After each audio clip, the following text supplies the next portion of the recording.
Hello, my friends, and welcome to Postscript. Nice to have you with us today.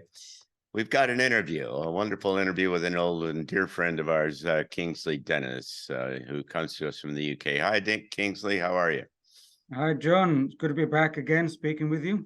Always, yeah. Kingsley has done a whole lot of things, but the most important thing is that he's a member of Quartet, our show that gets together every couple of weeks.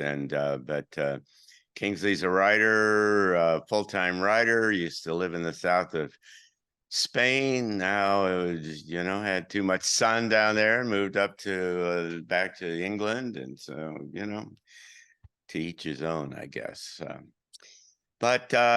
Kingsley is a provocative guy. You've done a lot of very interesting things. You've written almost 20 books now, it seems, and a number of them, I can't say all of them, I guess, but a number of them have been very moving for me and very insightful. And you've got a new one out called The Inversion.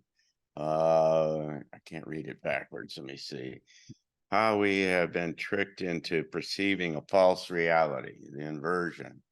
And that's what we want to talk about today a little bit. And Kingsley, what is this inversion? What's upside down anyway, huh? Well, I mean, quite simply, what's upside down is our perception of reality or how it's being presented to us. But of course, if everybody's sharing the same consensus reality, then it doesn't seem upside down, It's because we're all in the same position. But as they say, if everybody is going in the wrong direction, it doesn't make it the right direction. So what I'm basically saying is that reality is a construct, and it's how we perceive it is how we project it based on our worldview, our thoughts, and our perceptual parameters and belief systems, etc. But all these, of course, where do they come from? And a lot of it comes through the stories and narratives, the mythology, and everything that gets fed into us. Because when we come into this reality, we are more or less a blank slate in this reality. So we get given a narrative, a program, a story, and over time, those stories are fit together to create a sense of a lineage. And so, what would seem perhaps from an outside perspective as kind of madness would seem to us very normalized.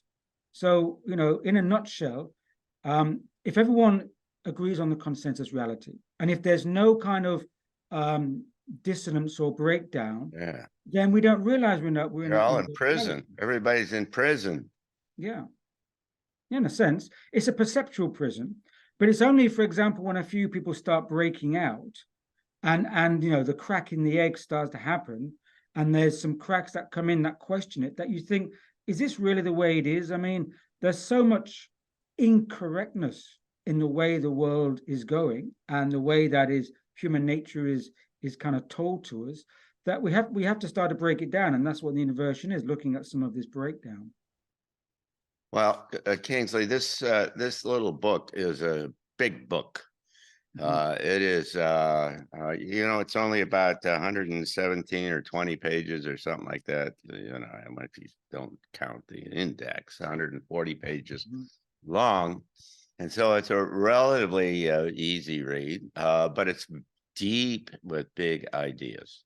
And it's really quite profound. And I came out of the back of the end of this thing saying, reality isn't real, both in terms of physical and in terms of the kind of conceptual, is that, almost at every level that we look at this, it's sideways. And, you don't have to live very long in this world and be halfway connected into the larger information system to know that everything is up for grabs right now, and it's really hard to know what's real at all. And it's not this kind of trendy, current kind of problem. This is a big systemic kind of issue. So talk a little bit about that, and how did we get to this place, and how does this reality work? Well, I mean, you're right in saying is that we question reality, but it's conceptual. And it's been in the making really from the beginning, but we're now having the capacity to kind of focus on it. And a lot of things because of the rising general level of consciousness, that we now be able to critically analyze what we see around us. Because for most of human history, we were told the narrative, whether through religious structures and then through the scientific establishments. It was always a trickle-down narrative. And so if you get fed something, you know, garbage in, garbage out, as the computer tech people say. So we only could really work on as much as we were given, unless we kind of had this direct contact outside of the programming. So, you know, i.e. kind of source contact. So the question is, yes, there's something wrong with the program. And the question is, for those people who know how the game works, they can get the most advantage out of it. So if you know how the glitches work in the program, this can be to your advantage. And that's what we're seeing now. I mean, just to give we see that in symbolism, John, to give a couple of examples, you know, the pentagon, when the pentagram is the right way up and the point at the top, then it's it symbolizes human vitality, and it's used as a healing protection kind of symbol.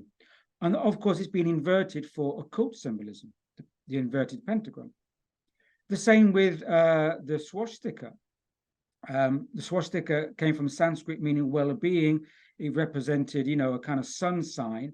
And then the National Socialist Party, the Nazis, inverted it the other way around. It became the black sun. So if you know how to play with these inversions, you can get advantages in the program, because you're playing with perceptual programs. You're playing with, you know, how to kind of get into the mind of people who are in the program. And that's why it's becoming so important now, because for the majority of human history, the inversion has worked externally to human beings. You know, we were programmed by our social norm, by the narratives. We were kind of conditioned external to us, because of course there wasn't the technology, so to speak, to get into us, into our heads. And now it's becoming a critical point in our trajectory of humankind, where we go in the future, because this program and those people who play with the inversion of the program are able now to get into program aspects inside our consciousness or inside our thinking patterns. And so there becomes a lot more critical for us to deal with that. So it's always been this way, John, you know, since human civilizations. Yeah, but they didn't always have the internet and the other kinds of stuff. And so, you know, I come back to, and again, I read this thing and I said, God, he's saying that the physical reality, because when you get into the technology and all of the fake whatever and deep fakes and other kinds of things, you really don't know what's real for true. And then conceptually, you've got this whole kind of intellectual framework, this paradigm, if you will, that they're manipulating, and they're saying it really works like this, and they've got you wired all up to drive you down that kind of path. And so there's this kind of from two kind of points, directions. It's an assault from two different fronts that's been around for, like you say, I mean, they've been setting this up for a long, long time. And the importance of this, let me suggest, is that if you don't understand what this is, it is key to the emergence of the new world and the new person and the new human. That if you're not aware of all of this, then you get surprised, you don't know what you're doing, you get swept downstream and so on. So what we're talking about is really fundamental and important. Yeah, awareness is key. I mean, again, because of the recent advances in technology, and that we've now have the vocabulary to kind of, to frame this, because, years ago, we couldn't have this conversation because, we were not at the stage where we had the capacity to kind of internalize it. And so if you look back at some of the wisdom traditions, they were trying to have a similar effect, get into human psychology, but they couldn't use that vocabulary. So they used a kind of mystical initiatory path to try to rewire our understanding to perceive differently. The problem is, of course, in the inversion, the spectrum of perception is so limited and narrow that we don't know what's outside of it. So it's only now, I think, that the kind of crack in the egg is breaking up, that we can see these signs, we can have these conversations. And that's why I think we're in a kind of civilizational scramble, because the part of society that recognizes that they may lose their kind of control over managing this reality construct are now kind of scurrying, because we're starting to see through, like, the Wizard of Oz, we're pulling back the curtain and seeing the little man behind the curtain. And that is the really Achilles heel of those people who are trying to maintain the power regimes in the inversion. So I think now it's the crux, it's like the threshold of there's awareness coming through. And once you get through, you start to see so much more. You start to see the patterns. You start to see how, the wool has been pulled over our eyes. I've gone through, various examples and that, but I think technology is going to be used against us, but also it's our tool. But the technology is kind of just the end point of something that's been kind of flagged or illuminated for a long time, starting with Steiner. You quote Steiner, Rudolf Steiner, a good bit in here, and Philip K. Dick, who was a marvelous thinker and science fiction writer, both who extract kind of the framework from the Gnostic Gospels and from their own point of view, that say that this reality is not at all what we see around us. It is something deeper and more significant. Talk more about that. Well, yeah, I mean, the Gnostics had this understanding, millennia ago, but of course, it's how to frame it. There's this idea, of course, that we feel that this reality is the only one, and that's why we have this fear, because we fear that if we leave it, we're mortal. That's it, game over. But of course, this world is a construct within greater, let's say, states of dimensional realities. So, of course, if you're looking at this from outside, you can see this as a construct which is malleable. And the Gnostics understood that. The Gnostics understood that there was a confusion between what we felt was our creator, or, God, was not the God. There was a level where we call the demiurge, or the programmer, had kind of intervention into this program, and of course had agency. And this is another thing, that there are certain people who can have this knowledge, and therefore they have agency within the inversion. Now, they can also connect to what could be the Gnostics called the false God. But Kingsley, this demiurge builds a mirror reality that we live in, right? Yes. So I mean, we're stuck in this. What is it? Almost like an AI, some kind of a machine, almost a matrix kind of like thing that has been generated as an integral part of the kind of evolutionary kind of process. Yeah, I mean, we're using this language, simulation, matrix, AI. Now, AI is just a non-organic intelligence. So there's going to be a non-organic intelligence outside of this construct in the cosmos. I think there's a danger of thinking that there's machines running around in the cosmos. There's non-organic intelligence. But of course, if the universe has and I'm saying levels of realities, i.e. universes within universes within universes, it's very easy to, perhaps the language most amenable to unwrap that and unravel it is computer terminology. But it doesn't mean that this reality is a computer program. Since it's not the absolute reality, it's a kind of reflection, then actually it's a simulation. Doesn't mean I think that's a really important point. And that is that we're limited by the imagery and the experiences that we have to be able to describe what we're seeing. And right now, what we've got is computers in front of us and so on. Come on, please. Yeah, that's our kind of modern terminology. But we don't have to get blocked by thinking we're in a computer game with, because again, that's an intellectual concept. And the intellect is a blockage, which is why artificial intelligence, or what I call artificial intellect, can be a blocking mechanism. Whereas there's, actual intelligence can be a bridge between what's outside this simulation.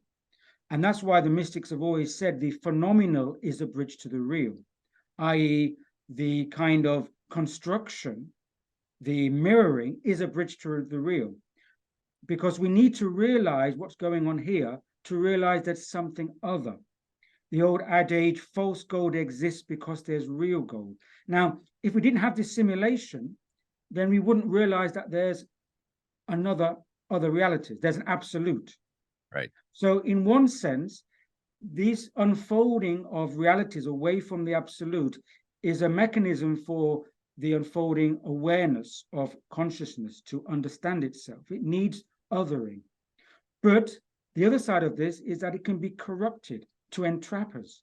And that's what the Gnostics were saying, is that this simulation that was created to allow us to create distinctions between what is the absolute and what is non-absolute has been corrupted, or there's an intervention, the Gnostic intervention, to say that we've been entrapped by this creation.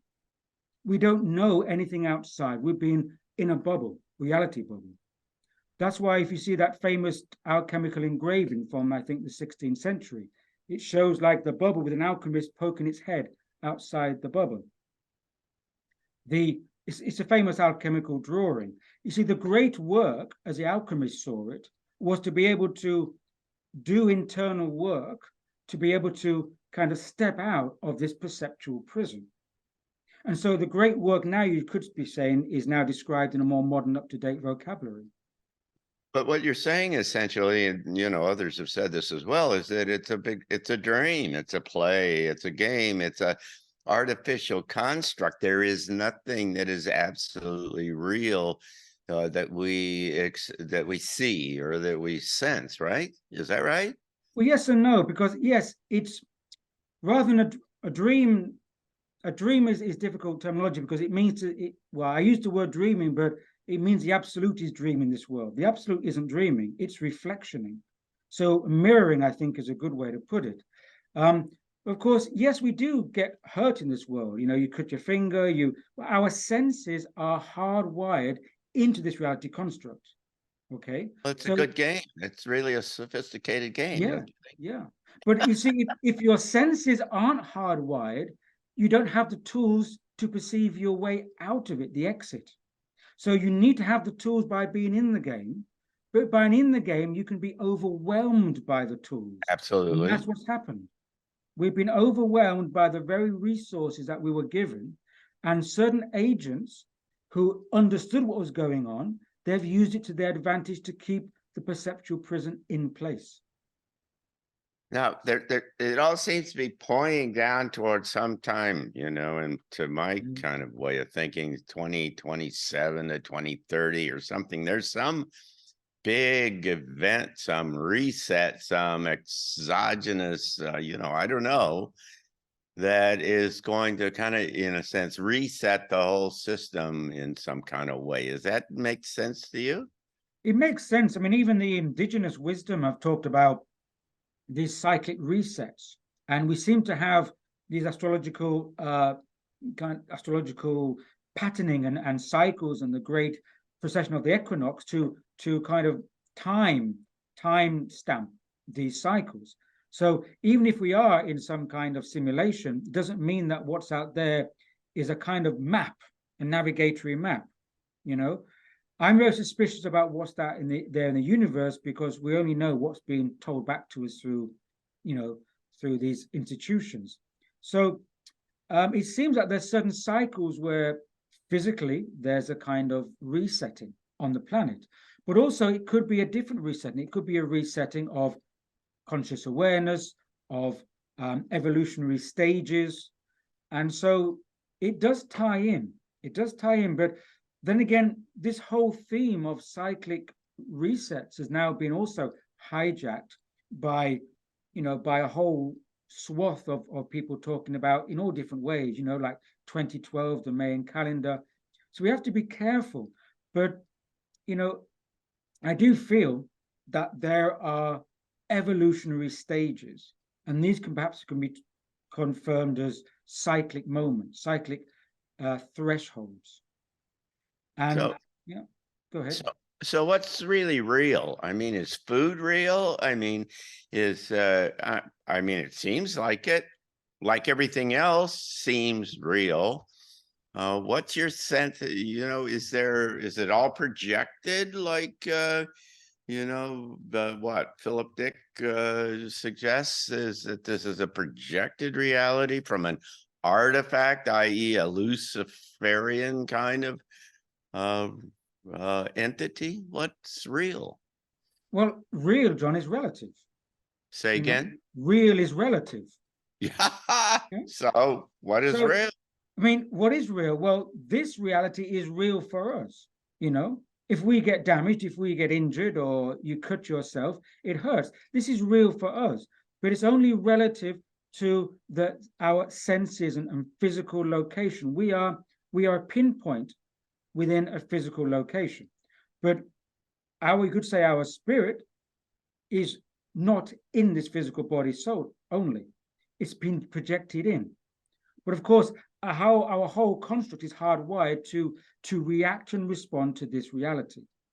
So that's the kind of process. How can we recalibrate our sensory apparatus to perceive beyond the senses, Right. to get glimpses beyond this reality construct? And that's been the path of the initiatory societies, for millennia. It's been part of certain wisdom traditions, is to try Right. to recalibrate ourselves. Yeah, but you're suggesting that this is transitory. This is a stop. This is an era moving its way to another era, and this is just the present kind of variation on this sense of reality, right? Well, yes, what I would say is that in a reality construct, you will be generally working towards greater and greater awareness of the reality construct. Right. Okay? And then you get to a threshold whereby you've reached awareness and you can perhaps move beyond this particular state or level. Okay. So that would be the organic, natural evolutionary progression. Right. But what if there's another corruptive element? Right. So what Philip K. Dick called the dark counterplayer. This is what the Gnostics are talking about. Thereby, they want to, block this evolutionary trajectory, so we in this matrix don't get aware of it and don't change the variables of this reality. We get sucked into it even deeper and deeper. And I make the analogy to that great film by Christopher Nolan, Inception. When they go into the mind of the dreamer and they go down another level and down another level. This, I think, is the crux point we're at, John. This, what you call the potential for a new world. The potential for a new world could be if the variables change in this reality in a favorable way. But what if there's counterplayers who want to change the variables to suit them, which then crystallizes this construct even further and blocks our awareness, which in the book I talk about is the transhumanist path. Because you also make the point very importantly is that all of this so-called kind of negative kinds of things are the foil, the counterfoil, if you will, that provide the impetus to rise to a higher occasion. Otherwise, you have no incentive to figure out who you are at a higher level or a higher level of consciousness. Yeah, this is the nature of the polarized reality, because you need to be able to discern between, what is and what is not. So if you didn't have this discernment and you were just in a unified reality, there would be no stimulus. It would lead to evolutionary stagnation. So the evolutionary matrix needs this polarization, enough stimulus to create friction, to create the movement. Right. But you see, of course, it's like it's like the Goldilocks zone. You needed just enough stimulus to create the evolutionary friction. Too little and you stagnate. Too much and you fall down. You miss the evolutionary impetus. Yeah, but the big idea here is that you don't get human evolutionary jump without this force in front of you that forces you, that you got to react to, and that you got to find a new way and become a new person. and so on to get to the higher level, because you'd have no incentive to do that. And so all of these negative things, all of this war in Ukraine and all the other COVID and all this other stuff that's going on, are these, if you will, positive to kind of functional kind of events in our life to force us to think differently and become differently and rise to a new level. Yeah, but it doesn't, not everybody responds to it in the right way. Of course. Yeah.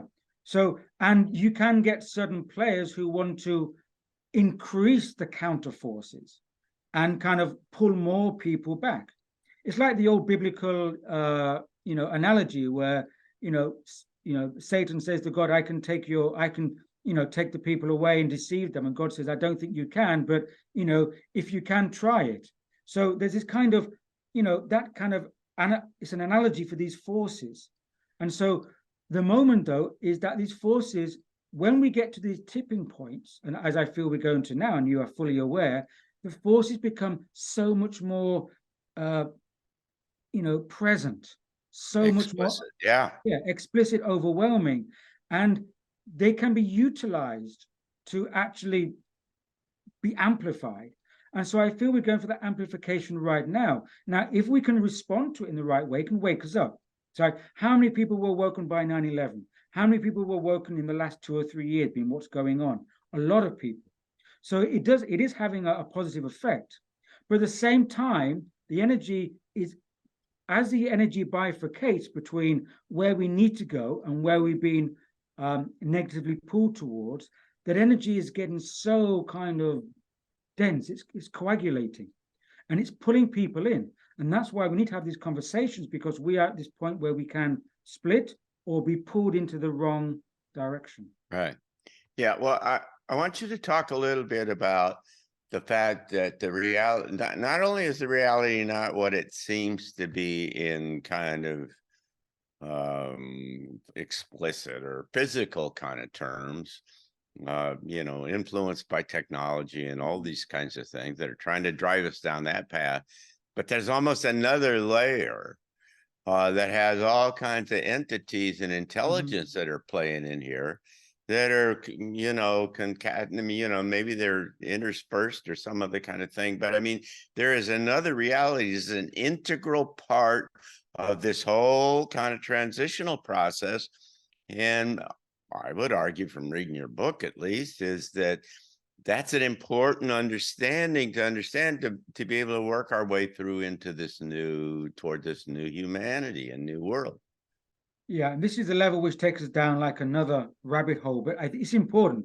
And this is what is, again, the inversion takes us away from thinking about this. So we're not aware of this, because if we're not aware that we're in a reality bubble, we don't know that there's other entities beyond the reality bubble. And just imagine, if you are these other entities and you see this game reaching a climax, wouldn't you want to get involved and start playing on the chessboard? So what it is, of course, the body is a vessel. Physicality is a vessel, not just human body, but physical construct can be a vessel for incoming other entities or energies. Okay, that's not voodoo or strange. That's understood now through science as well as quantum mechanics. So, however, there are other entities that can latch onto the human personality. Parasites. Yeah, parasite in a way. The Gnostics refer to these as archons. And, even in Islam, they talked about the jinns, smokeless fire, i.e. a kind of plasmic entity. So there's all these talks in history about these entities that they can actually come in and influence a human mind. Now, if the mind especially has been destabilized and maybe kind of fragmented in some way, then they're easier to get in and become a part of the influencing consciousness. Because let's face it, we don't know where our thoughts come from. We've been conditioned to believe we create our thoughts. Yeah. But we, in fact, the mind isn't receiving apparatus like a television receives a broadcast. What if someone can corrupt and get into that broadcast? You see? And I think that's what's happening. And also, if we realize that, and I think I've talked about it in the book, society increasingly has become more traumatized. There's, there's increased random acts of violence. We have desensitized violence in our culture industries all the way through our entertainment. Even the arrival, his birth, can be traumatic, especially if you're pulled out with pincers. So, in fact, it takes more effort to stabilize the human psychology, to make it more amenable to gain awareness. But the more traumatized it is, the more easy it is for other influences to come in through destabilized mind. Sure.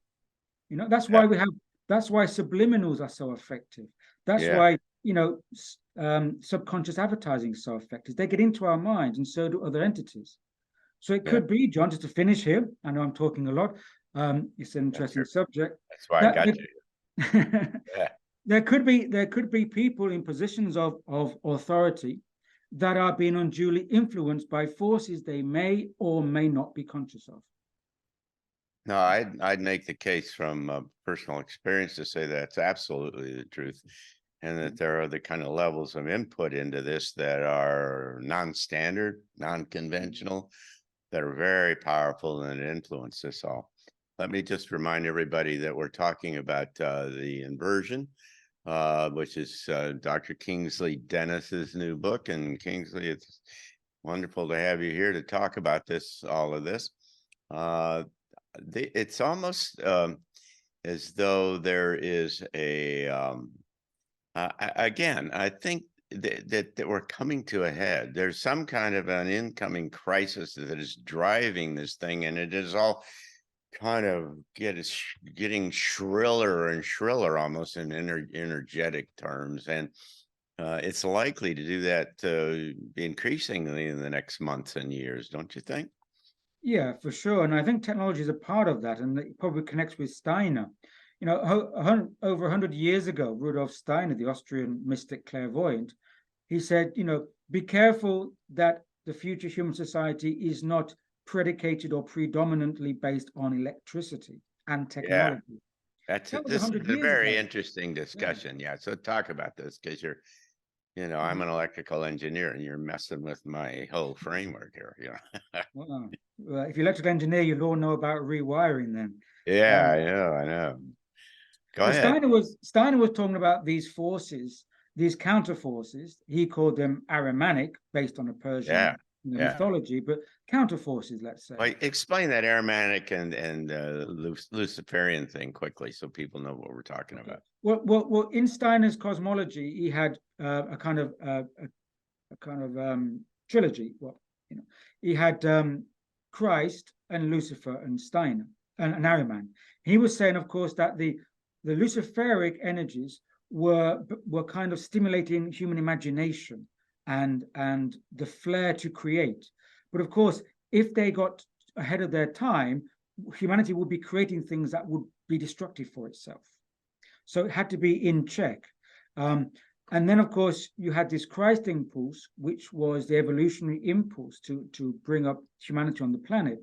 But these other counter forces are in this triangle with Christ. And Ahriman, as opposed to the Luciferic kind of imaginative flair and creativity, is very dry, very technical, very mechanical, and it wants to oppress. So whereas self-destruction through Lucifer could come through untempered kind of innovation and technology that kind of goes ahead of us, Ahriman wanted to oppress through these forces, physical forces.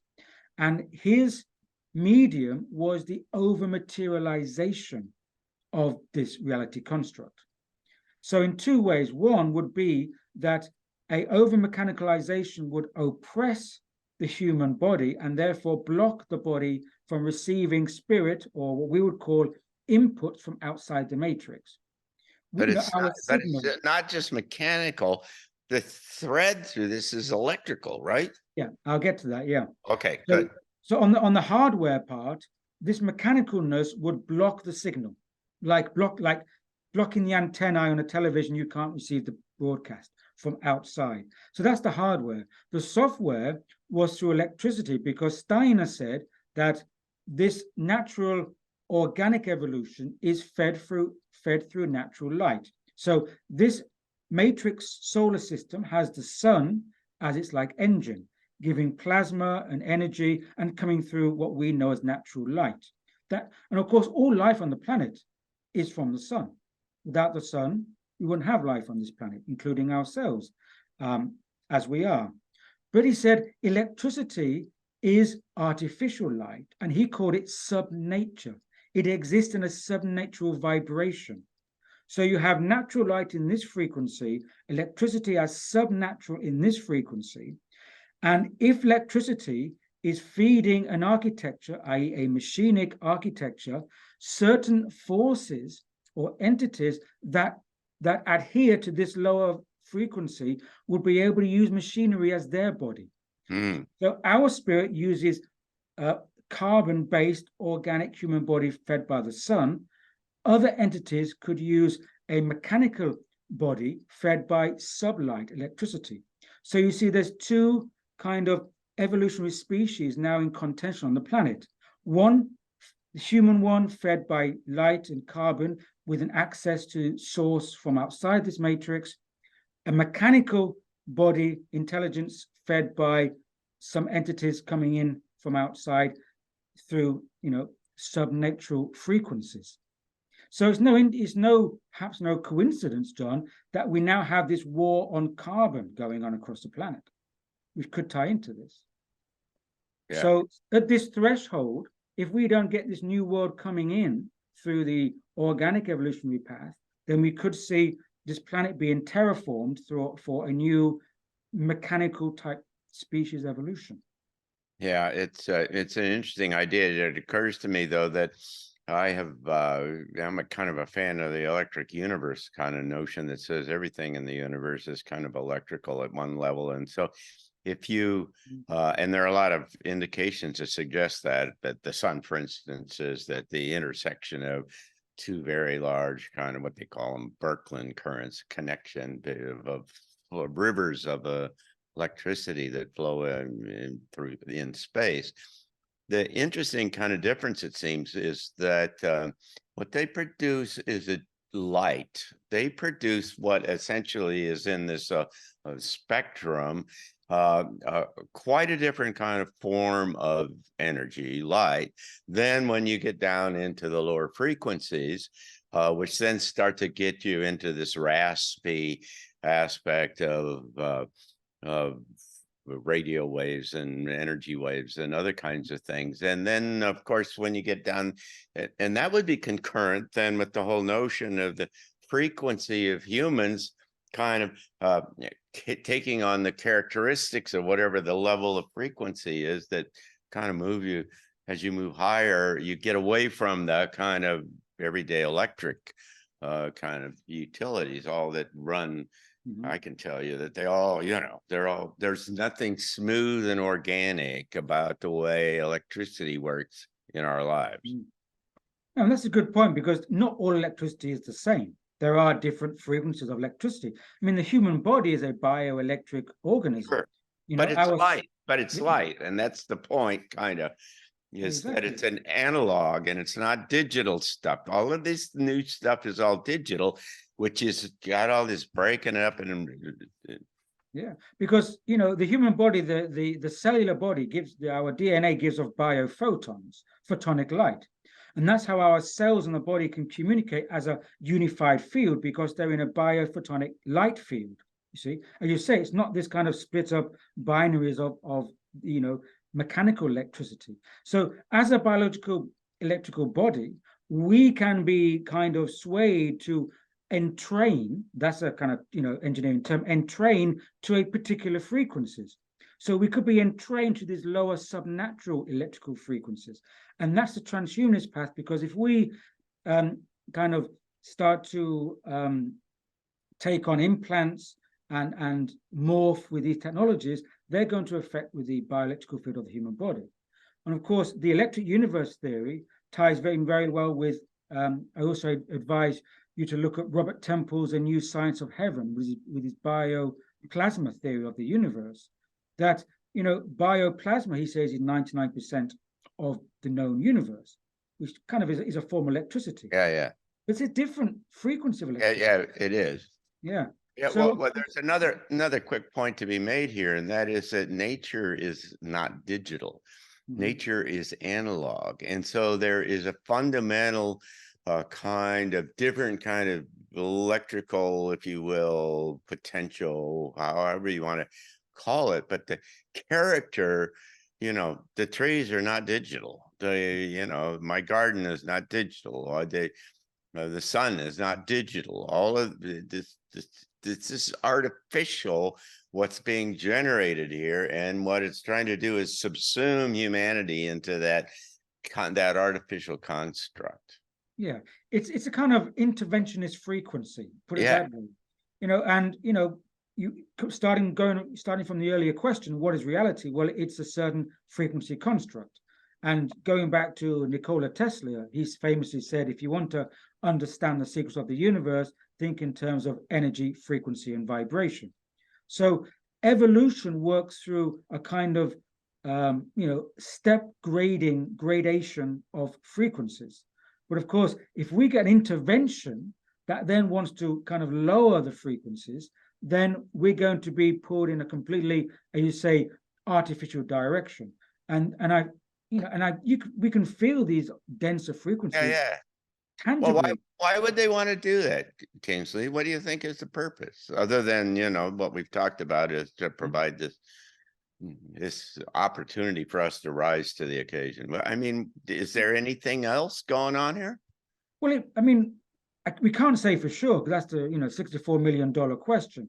But on one side, that's the kind of laws of the universe. We have these competing forces. But of course, if some forces can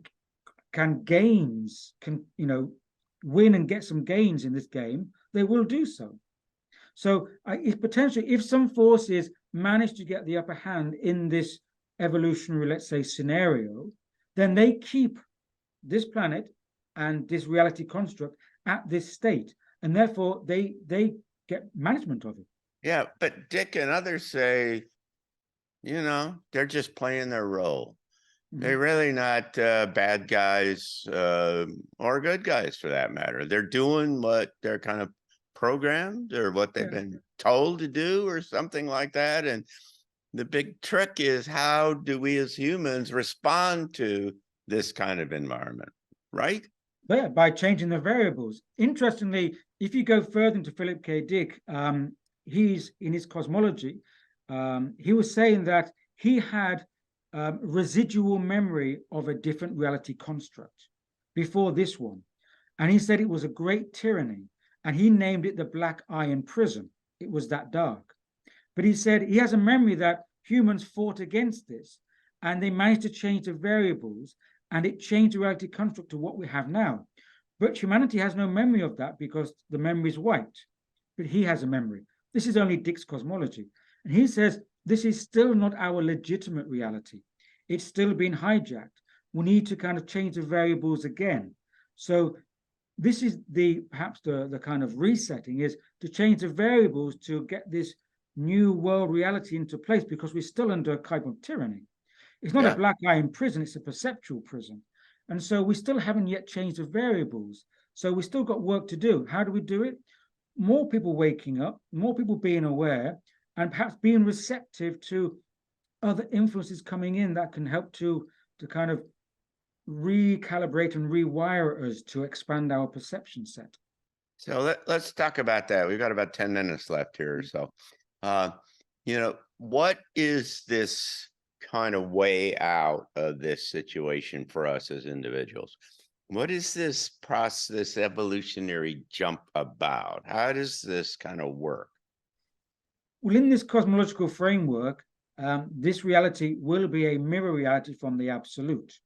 Okay, we can call it source, absolute, God, if you wish. It's a reflection from the source. So the way out, well, let's say what is not the way out. What is not the way out is to lose all receptivity to what I call the transcendental impulse.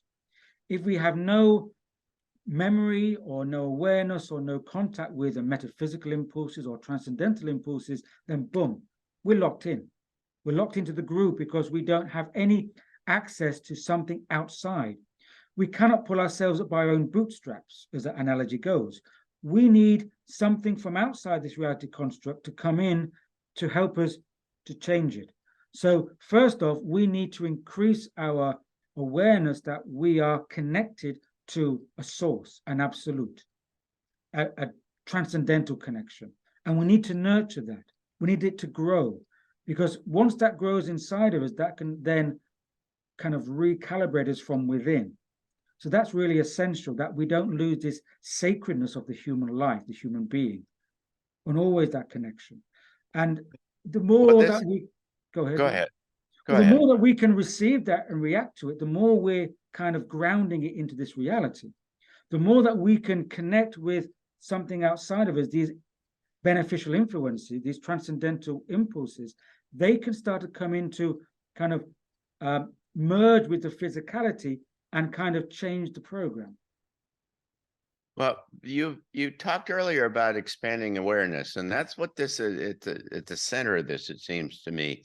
And that is that if you're not aware of something else or different or new ideas, if you will, you do not have the framework to be able to change, because everything is the way it is. And what you have on one side is this force that's trying to modulate, change, to capture the narrative, to tell you the way it is, this all outside kind of stuff. And so all you need to do is watch the game, or drink your beer, or whatever the thing is, and work your way down through there, and they will keep this awareness.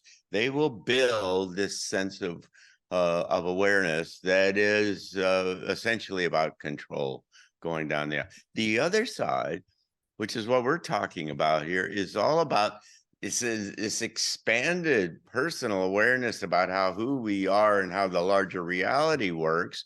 And what we're talking, and the reason why we're having this discussion and why you wrote this book, is to essentially show people that this reality that we really live in, and our function and our imperative within this framework, is really quite different than what we've seen all around us all the time.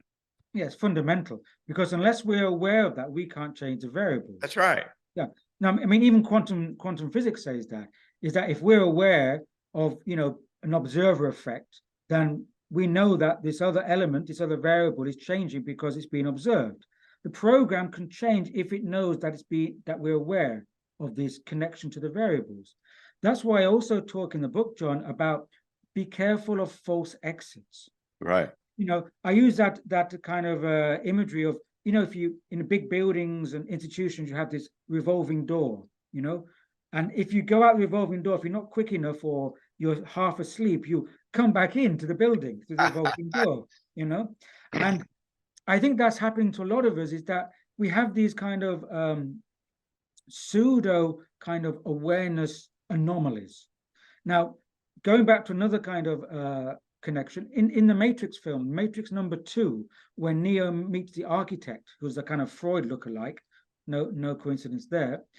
The architect said in the film, we had to create anomalies in the program because the program was too perfect and people just didn't accept it. They knew something was wrong, so they created anomalies. So anomalies in this metaphoric way, are put into the system. So we're allowed a certain amount of awakening. So we're allowed to go on a self-help retreat. We're allowed to go, let's say to a guru's ashram for a week. We're allowed to do some meditation, as long as it doesn't wake you up too much, because then, like fast food, we feel nourished and we carry on with our lives, but it's a false nourishment. So we need to be aware of genuine inputs of awakening, which is real work, real awareness, not just going for a weekend retreat and then thinking that I'm all happy now. Yeah. So these are anomalies which keep the system going. We need genuine anomalies to make us aware that, hey, this system is totally topsy-turvy. It's not correct. And therefore you realign your influences. You don't want this external information or this programming culture industry. You realign your influences, and then you start to feed your awareness in a correct way. Yeah, in practical terms, what this means is that you have got to be actively engaged, that you cannot be passive because you'll get swept downstream by the extraordinary money and time and effort that's going into capture your awareness and define the narrative in their kind of terms. And the alternative is expanded awareness but you only get that if you work at it. That you get this, there has to be this constant almost push, this desire to figure out some how it works in a different way, to try to institute this stuff into your life and to change it. If you're not pushing, if you're not engaged, then I don't think it works. Yeah, I agree with you. And it's important to put attention onto these things. So let's talk about synchronicities, for example. Carl Jung talked about synchronicities, and these are like, to use the matrix terminology, like glitches in the matrix. But if you're not aware of them, you don't pick them up. But I mean, you'll probably agree with this. Anyone who's ever been aware of synchronicities, they start to be more aware of synchronicities because your reality perception set changes. It's like, for example, someone saying to you, I'm thinking about buying this car. And you say, I've never heard of that car. And so, no, it's this model. And then you start to see that model on the streets all the time. It's because your perception set has been, the tension shifted. So if we can attention shift our perception set to note synchronicities, note irregularities, note these things, then we start to actually receive them more because we become more energetically aligned with that. And then our awareness and perception grows further and further. And like a positive feedback mechanism, our perception increases. Yeah. The system responds to you. It reinforces. I mean, you decide, where you put your attention is the way, the future emerges, essentially. But we have to do it from within this reality construct. We can't do it from out there. Perhaps that's why we are here. We're here to try to be those people in this lifetime who can be aware, be awake, and try to change the variables from within the program. Do you have any sense at all that kind of the framework or the context of the next few years in terms of this larger kind of paradigm that we've discussed? Do you think it's kind of coming to a head? Is there some big catalytic event that's inbound that's kind of driving the whole thing? What does it seem like to you? Why are we even talking about all this stuff right now? Why are we talking about it? It's becoming part of our attention and radar, and a lot of people are picking it up. And this is not a coincidence or random. Right. That so many people are aware. It's almost as if we're picking up the signals subconsciously, and we're trying to articulate it right now. What does this mean? So it does feel like something's coming to a head, and both forces, the programmer and the counter programmer, to use Dick's terms, are kind of moving ahead quickly now. But of course, the counter programmer is visible because they are moving the piece on the chessboard, the geophysical chessboard, the economic chessboard. The program is non-visible because it's coming through more subtly. So we're not aware of that. So we're probably not aware how much is happening. It seems like we're coming to a head of something. And when we come to a head, depending on which variables are, doing well, we may get a certain shift in the program. So we're hoping, of course, that it goes to our favor, to the evolutionary favor. But of course, it may well be going that way. It's just that if we focus on the physical aspects, it seems like we're doomed, Yeah. But I think that's the trickery of the inversion. We need to have kind of an internal trust and faith that these other aspects are happening, even if they're not visible, and take our investments and attention away from what are visible because they are the negative aspects.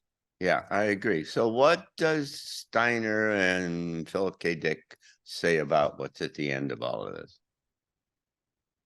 Well, Dick actually said, according to his experiences, he felt that if the variables can be changed, there's another reality which he called the garden reality, whereby actually that is where we need to go. That's legitimate reality, and we can Thousand, get there. 1,000 years of peace, maybe, or something like that. Well, Yeah, it seems like that. that's the Um, imagery. yeah, and Steiner said what we need to do in this epoch is work out how to deal with these two forces, counter forces.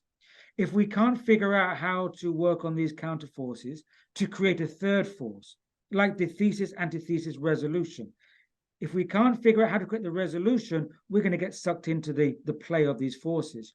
That's our responsibility now, to work on the resolution, not get stuck in the play here.